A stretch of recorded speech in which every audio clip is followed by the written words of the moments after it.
पाऊस. अंगावर थंडीचे शहारे आणि मनात आठवणींचं गाव घेऊन येणारा सुखद क्षण. पावसासोबत आपल्या सगळ्यांची एक आठवणींची नाळ असते. पाऊस आठवणींना सोबत घेऊनच येतो. हातात गरमागरम चहाचा प्याला आणि खिडकीतून बाहेर ओथंबणारा पाऊस मनात आपोआपच आठवणींना उजाळा देत असतो. मनाच्या कोपऱ्यात कुठेतरी पडलेल्या त्या आठवणी अचानक पाऊस आल्यावर मनात नाचू बागडू लागतात आणि त्यासोबतच डोळ्यात येतं पाणी आणि गालावर मंद हसू. पाऊस म्हणजे जणू आपुलकीचा ओलावा. पाऊस म्हणजे मनाचं सुख. पाऊस म्हणजे हिरवागार हसरा निसर्ग. पाऊस म्हणजे गुलाबी थंडी. पाऊस म्हणजे कांदा भजी. पाऊस म्हणजे उत्साह. पाऊस म्हणजे चैतन्य, नवी ऊर्जा. पाऊस म्हणजे आठवणींची शाळा. आपल्या सगळ्यांच्याच पावसासोबतच्या खूप काही आठवणी असतात. काही हळव्या, काही लाजऱ्या, काही हसऱ्या, तर काही अवखळ मनासारख्या सैरावैरा फिरणाऱ्या. काही आठवणी शेतातल्या, पावसाच्या चिखलात बेधुंद होऊन खेळणाऱ्या, तर काही शाळेतील मागच्या बेंचवर बसून हळूच घराकडून आणलेल्या काजू शेंगदाण्यांच्या दाण्यांवर लपून छपून येथेच्छ तुटून पडणाऱ्या. काही आठवणी मनातल्या त्या छोट्याशा कोपऱ्यातून हळूच डोकं वर काढून आपल्या प्रियकराला चोरून पाहणाऱ्या.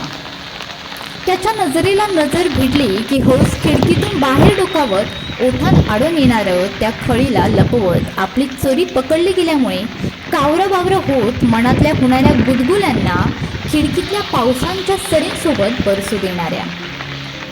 काही आठवणी असतात वादळासारख्या, ज्या आपल्याला खंबीर उभं राहायला शिकवतात. काही आठवणी असतात भरभक्कम, पिंपळाच्या झाडाला कोलमडून टाकणाऱ्या. याच आठवणी पुन्हा एकदा एक नवी ऊर्जा, एक नवी पालवी मनात उमलून देतात आणि पुन्हा एकदा एक नवी पहाट घेऊन पावसाच्या सरींमध्ये चिंब ओल्या होतात. पाऊस असतोच आपलंसं करणारा.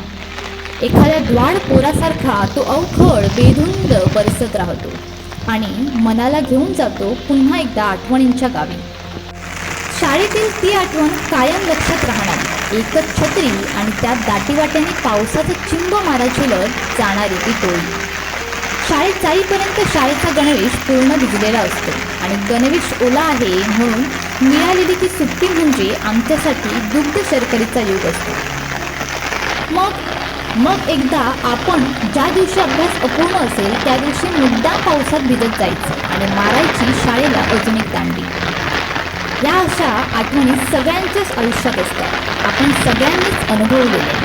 पुन्हा आठवल्या की बालपण जागं होतं आणि पुन्हा वाटतं खिडकीतून बरसणारा हा पाऊस आपल्याला जणू काही हाक देत आहे की येईल. त्या खिडकीच्या बंदिस्त विश्वातून बाहेर येईल आणि बागड स्वच्छंदी या ओल्या चिंब पावसात एकटं काय बघत बसलास. खिडकीतल्या त्या चौकटीतून बाहेर येईल आणि जगून बघ. आठवणीतला तो पाऊस अजूनही तसाच आहे, अतरंगी, खोडकर आणि मडंगात कोसळणारा पाऊस.